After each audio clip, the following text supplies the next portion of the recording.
Hi there, in this video I want to show you how to invert screen color on your iPad mini 6. Let's get started. So, to do this we need to open settings, here go in the accessibility tab, and after this select this tab display and text size. And here you can find two options, Smart Invert or Classic Invert. So Smart Invert reverses the colors of the display except for images, media and some applications that use dark color styles. And Classic Invert reverses the colors of the display. So to enable it, just tap on the switcher like this, and to see the changes I just need to switch to the light theme. So I'm gonna do it quickly. And now let's tap the switcher again.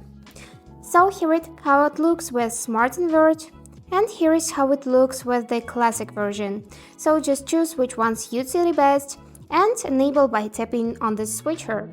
And that's it for today. I hope this video was helpful and thank you for watching.